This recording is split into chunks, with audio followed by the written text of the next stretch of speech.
Give me just a second, Michael. Let me get over here to this boat dock real quick. Oh yeah, here we go. That's what I'm talking about. That hurts. Shit, hard, save the matches.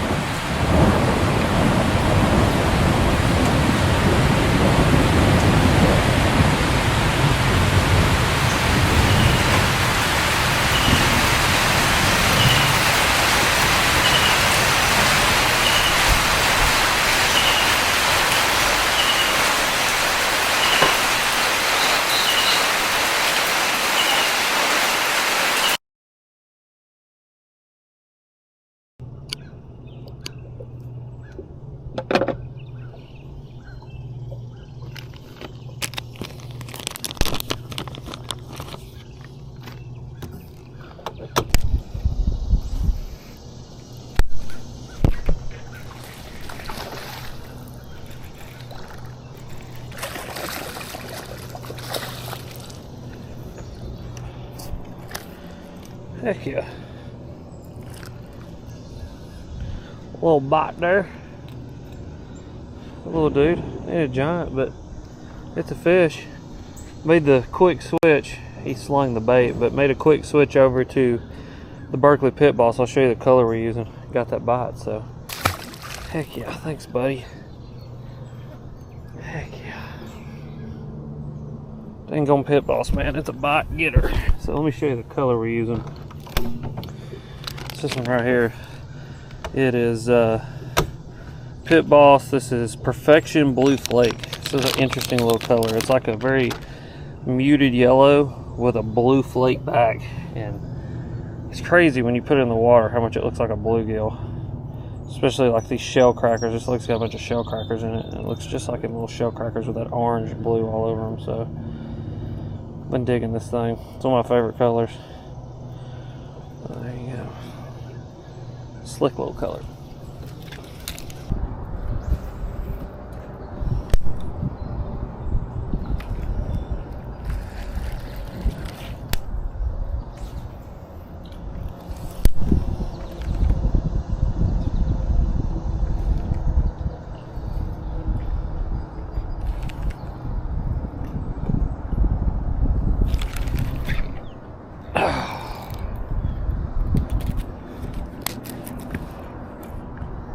Oh God, there he was. I knew I had a gosh dang fish on. Huh. Oh shit. I knew I had a fish.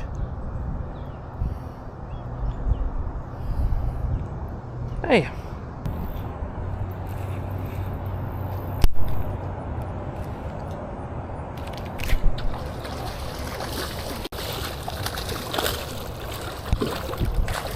Heck yeah.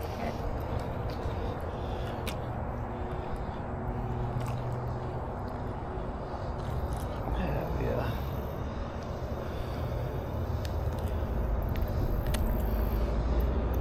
Heck yeah. Little chunk. Came shallow. I mean, that's like literally half a foot of water right there.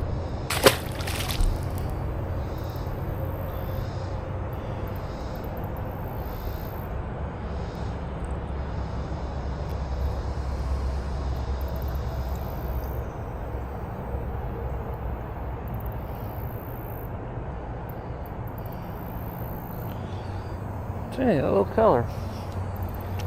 That little color. A little color.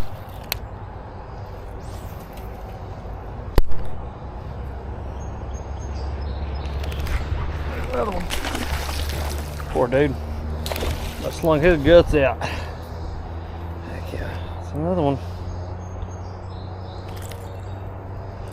Not a big one, but that's a fish. Will do. Thank you, sir. Let's look at this little setup I got here. Most of you guys know my flipping setup if you've been around the channel for a hot minute, but some of you might not. So essentially, like literally 99% of the time, 5/0 straight shank flipping hook, 1/2 ounce tungsten weight, pegged, 20 pound fluorocarbon, Obviously running the Pit Boss today in this fancy little color that I got here. One of my new favorite little colors. Something I've been playing with. But 20-pound fluorocarbon, obviously keep all that little nice compact bluegill looking presentation.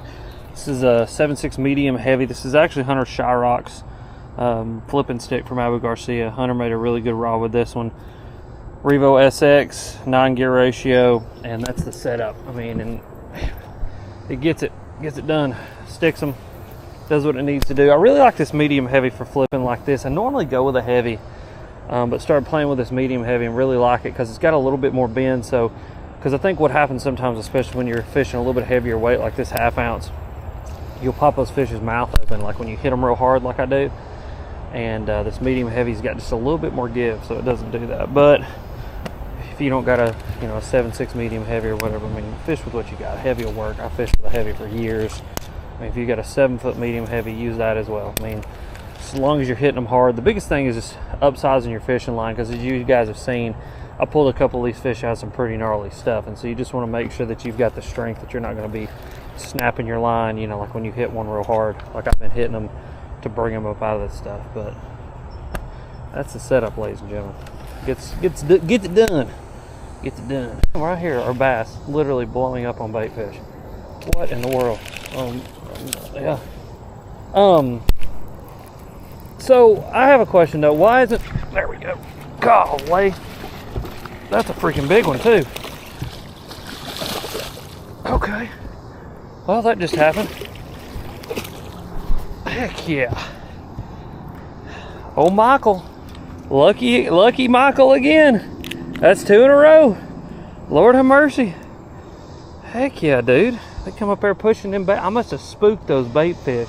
I bet those bass were sitting on those bait fish, and when I hit my trolling motor, it spooked them and blew them up onto that point, and those bass started chasing them. Heck yeah, that's awesome. Thanks, bud. Lord have mercy. Well, that was fun. So I just want to take a minute and show you guys something that I've been using lately, and that is the Deep Dive app. This thing is really, really cool. It has so many features for fishermen. It's not even funny. And this is what this is. It's a fisherman-based app. And the thing about the Deep Dive app that I love the most is just how it gives me everything that I need as an angler. So many weather apps and fishing apps and all these things, they give you a bunch of extra features that you don't need.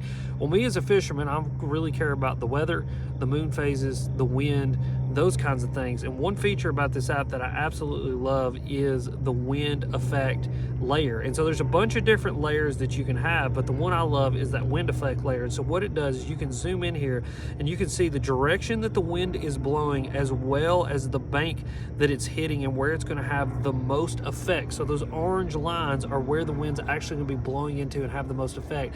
And I cannot tell you how many times that has come into play as an angler. I mean, I won a couple tournaments last year because of the way in which the wind was blowing, the direction it was blowing. And what's really cool is you can get a history of the direction that the wind has been blowing as well. So as you guys can see, until about 7 o'clock this morning, the wind was not blowing, and then between 9:30 and now, the wind has changed direction. And so that can be a huge factor in catching fish or not. If you're not fishing where the wind has been blowing or is now currently blowing, it can be the difference between catching fish and not. And I love that feature. You can also go into the future as well and see where the wind is predicted to go. Just a freaking awesome feature. I've never seen an app with that feature, especially any weather app. You pull up a weather app. I've never seen a weather app with that feature. So not only do you have the weather aspect of it, you've got the fishing aspect of it as well, with the recommended baits and all that kind of stuff for the lake that you're on. And it's just packed full of features. So if you want to check out the Deep Dive app, make sure and hit the link down in the description or in the pinned comment. I'll link it down below so you guys can check it out. Download the app, play around with it. It's really, really cool. I've been having a ton of fun using it, and I think you guys will enjoy using it and actually get some benefit out of it, like I've got some benefit out of it. Now, without further ado, let's get to fishing and let's see what we can get done. Guys, look at these mayflies. Golly, they're everywhere. They're all over this tree up here and all that. But look at that. Look at all those mayflies. Watch this. These things are going to attract the bluegill, and then that is going to attract the bass. But look at all those mayflies. That's crazy. That's awesome. That's awesome that there's a hatch going like that. But water's only in the 80s, you know, and so that's, this river water, it's a little bit cooler. It's gonna keep these mayflies hatching. But just wanted to show you guys that these things are all down through here, and so we're gonna keep on fishing and see if there's any bass up here eating bluegills that are eating these mayflies.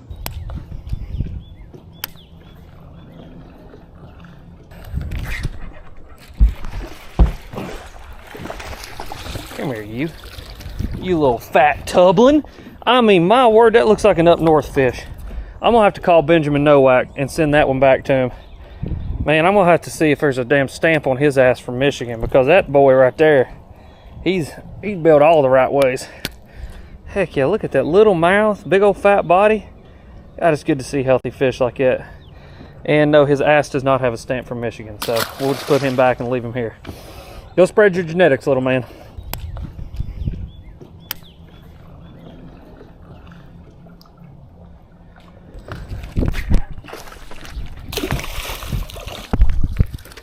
There we go. There we go. There we go. Well, that's fun. He ain't a giant, but that's fun. Old boy said, come here, son. Let me have that gosh dang bluegill real quick. Look at that. On the pit boss again. Fancy little color. We're going to have to get another pack of those out. I think that was the last one, but old chubbly. Oh, well, buddy, I was going to throw you out. You can't be doing that. You were going in the water until you did that little number. Bye, sir. You know, I chose this color not because I think it does, I mean, it does actually do a really good job of looking just like a little shell cracker. It's kind of funny. I didn't notice that until I got it. But I picked it based on a book that I'm reading. I'm reading a book called Knowing Bass by Dr. Keith Jones. And Dr. Keith Jones is like one of the premier scientists when it comes to bass research and really research about why bass eat. You know, a lot of research is done on bass. And the thing is, a lot of research is done on bass in order to write doctoral thesis. You know, they want to figure out how a bass's eye works, how their gill works, or whatever, which all of that plays into the science of knowing a bass. But really, Dr. Keith Jones in this book dives into the science of getting bass to bite more.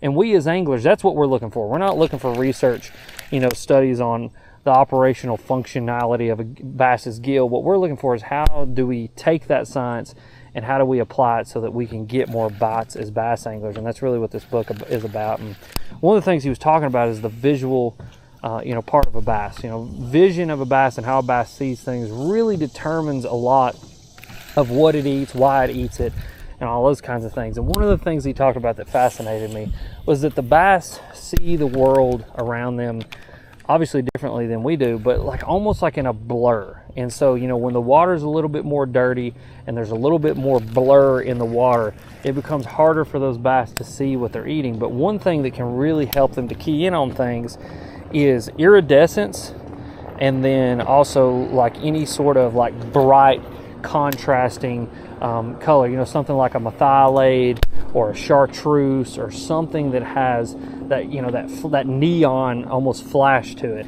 And he said those two things in combination will get bass to bite better in a little bit dirtier water, just because it helps to kind of almost bring a hard edge to that aurora that those bass see around objects while they're in the water. And so this color is really interesting because not only does it have a blue iridescence, it's got that orange belly, and then it's got that really hard contrasting blue top with that blue flake that's also going to cause some iridescence. And when you put this thing into the water, it almost has like a glow to it where that iridescence pops when it gets below that water surface. You know, and that's all a factor too, how the light actually refracts and reflects through different, you know, mediums and stuff like that. And so the darker the water, the dingier the water, more sediment the water has in it, the more that blur of objects is going to have, and the more having some sort of iridescence, some sort of hard chartreuse, some sort of contrast is going to help those bass to be able to see those things just a little bit better. And so, yeah, I don't know, it's interesting. It's definitely an interesting concept. It's something that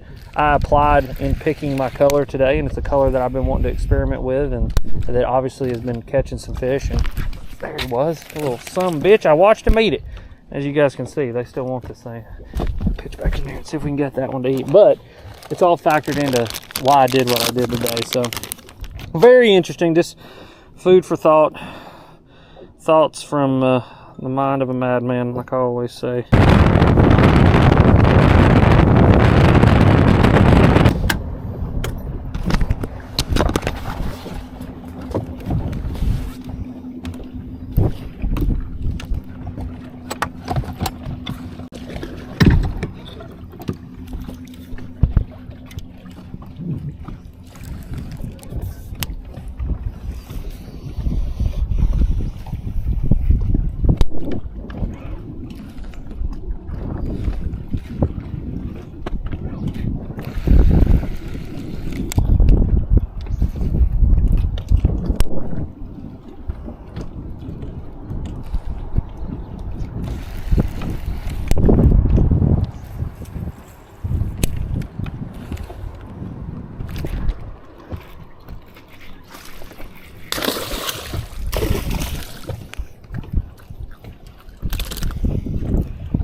Another smallmouth.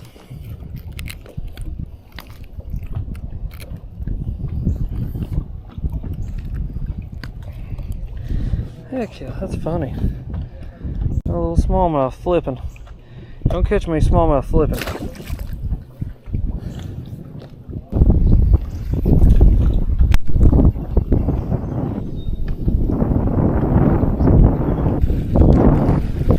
It's really weird, guys, to get another smallmouth bite. It's 2 smallmouth bites in one day, and like it's funny because it's dead of summer, hot outside, and there's smallmouth moved up shallow eating. And I mean, one on a slobber knocker, one flipping.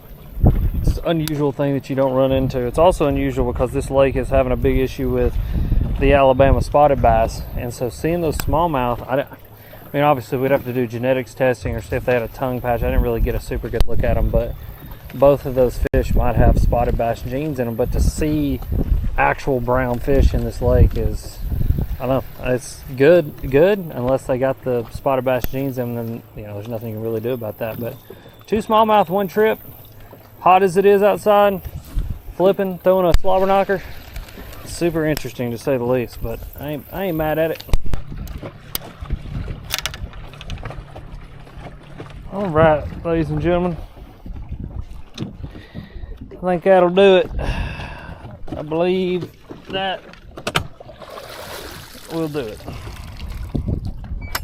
We're going to end today's video right here because of that right there. We got a big thunderstorm bearing down on us. I knew that thing was coming. I just didn't know what time it was going to be here, and it is here. There's been some lightning, some thunder already, so we're just going to get off the water, go ahead and get to safety, quote unquote, but get the boat loaded up. I had a great day out on the water. We did some flipping, did some pitching through the slobber knocker a little bit, caught one on a wacky rig. You know, it's kind of a little bit of quasi junk fishing, quasi flipping mission, and I enjoyed every single second of it. But thank you guys for watching. I really mean it. It was great to be back out in the boat today, be able to come out here and do this, test out the new trolling motor, test out some new colors, and just have a good time. But as always, you guys are sweet, and thank you for watching.